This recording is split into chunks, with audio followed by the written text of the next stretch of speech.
Agno Delawa. Hey everyone, this is Datu Tim, and welcome back to the Modern East Forms Project. Today's episode, Stick Form 2, Bastan Agno Delawa, as I like to put it, or you may have just heard Agno Delawa. But before we start today's episode, as usual, please subscribe to the channel, like the video, and hit that notification button to make sure you get further updates. And now it's time for the Modern East Forms Project.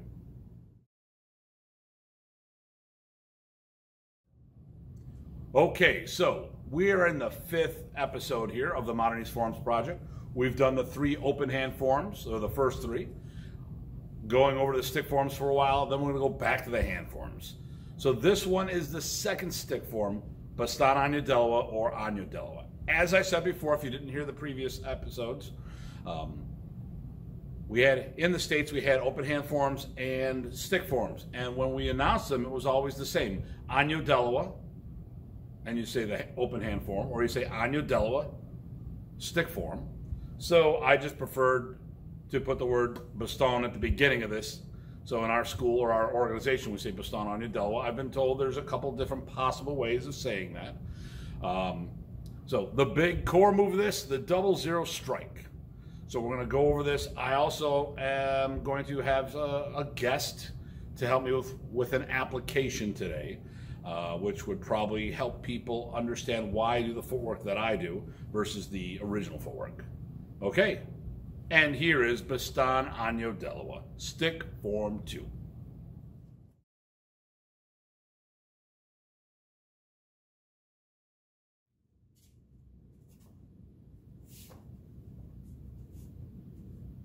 Bastan Agno Delawa, Modern East stick form number 2.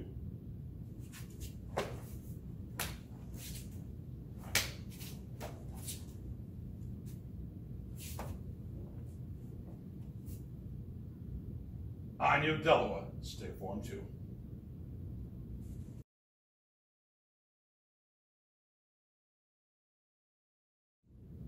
Okay, so we're going to go over the original version. I'm going to do this from the side because it's a linear form.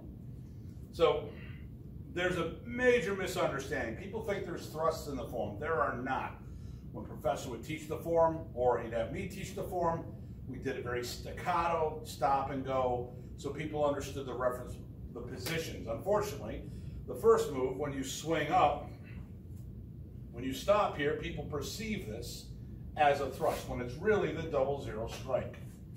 So we step forward with our right foot, round your head down, step back, and swing. Then from there, step forward, swing up, round your head down, step back and swing. Now these can all be cuts, blocks, or whatever. We do our salutation. One more time. Bastan Agno Delawa, stick form 2. Salutation, right hand out, left hand on your heart, right back of the hand to your head. Triangular footwork with your feet. I step forward with my right foot as I begin my 0-0 strike, going up, around the head and down. Stepping back, swinging, which is a block there. I step forward, I slice. I'm going to keep this motion going to illustrate the point that there is no thrust. And down. The same in Agno Isa, or Bastan Agno Isa. Perceived. Every time we see the 0-0 strike, that is one continuous flow. All right. And now, the preferred footwork for stick form 2, Bastan Agno Delawa.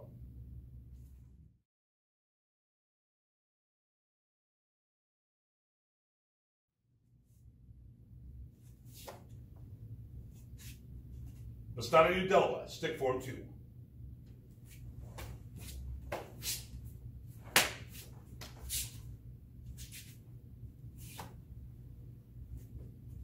Bastan Agno Delawa, stick form 2.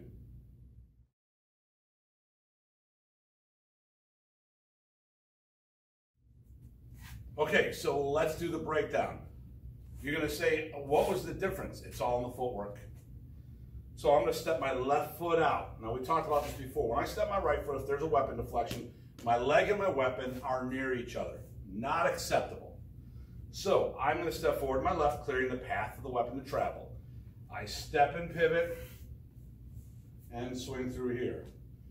The rest of the form is already the same. Now here, if you swing first before you step, there's very little modification you have to do if you've been doing it the other way.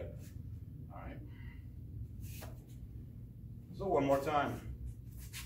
I step forward with my left, and then I double step with my right one, and I pivot two. I go around my head, come back here, and I block or cut. I swing up first, and then I follow with my footwork here and here.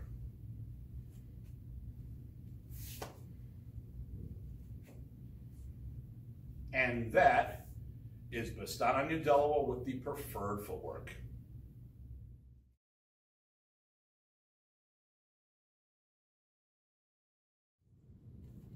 Okay, so let's do an application. So Bob's helped me out today. That was my guest.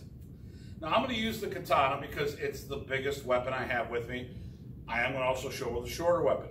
So at one of the camps, a whole bunch of the black belts and I got together, or at least the head black belts from each school. Professor had us do form application amongst ourselves. And this was at Richard Roy's camp, about 91, 92, somewhere thereabouts. And there were some very neat applications. And the one that I picked up was this one. Now, there was a couple different things with different weapon manipulation and reverse stabbing and stuff like that. It was done with a stick, so we had a lot more ability to twirl it versus something like this, which is a lot more real estate, more apt to hit yourself, and it doesn't make sense to do it. But the mindset is that Bob is attacking me overhead. I know he's got no arms, it's kind of hard to imagine, but just think that he's coming down on top of my head. Why do this is also going to give the reason for my footwork.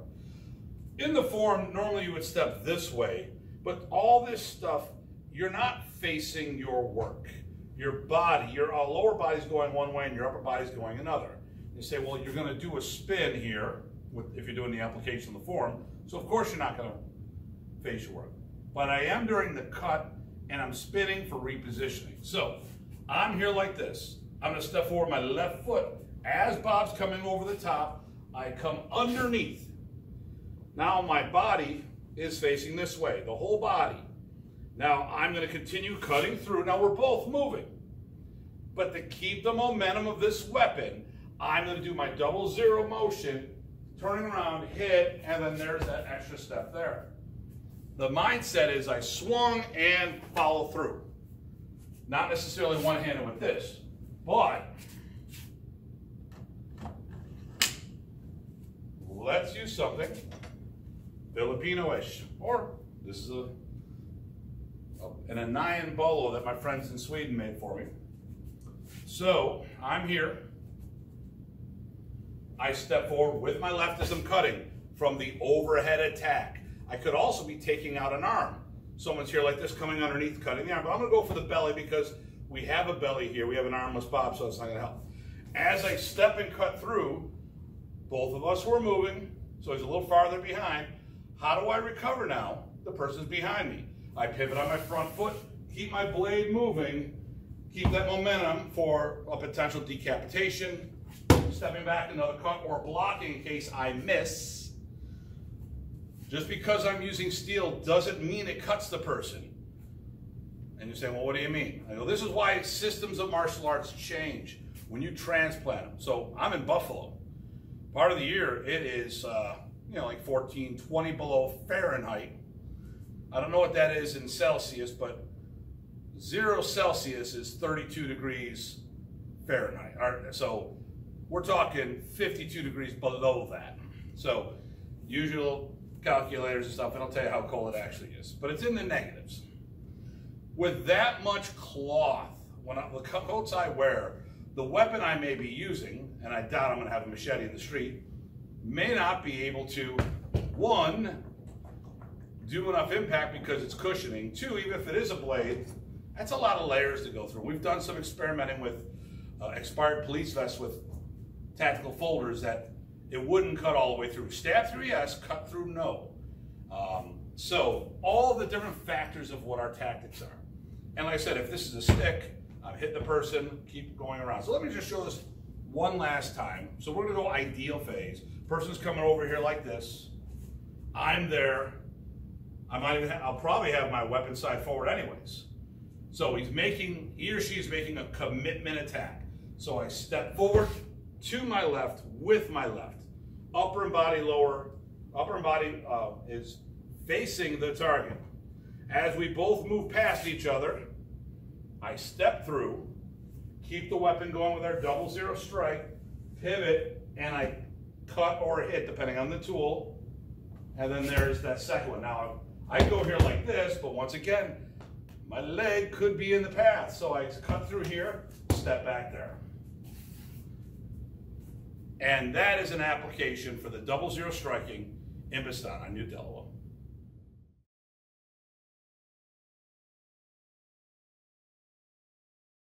All right, so we are going to wrap up this episode of the Modern Ace Forms Project. So hopefully you got something out of that. We did a new view today from the side. We did the original footwork. We did the modified footwork. We did a 4-corner version, which Professor had us do back in the day. And I also showed an application for an oncoming opponent with a one-handed weapon and a two-handed weapon. I hope that enlightens why we do the footwork we do and different uses for the material. Now, if you're doing the GMAP certification course, either version of the form is fine. And as always, for those who are working with other people, don't change the forms because you watch your video. Get instruction from your teacher. Talk to them. If you see this and say, hey, why does this person do it? Well, maybe he or she learned the art in a different era and they kept it the way they were taught. There's nothing wrong with it. There's definitely the way the forms are being done changed over time. And I'm not saying that this is the best way. I'm saying this is what Professor wanted, and this video is out there to make sure that these lessons aren't lost. Now, if you're liking the instruction you're getting from this and you want more, check out our other playlists. We have the Modern Ace Minutes.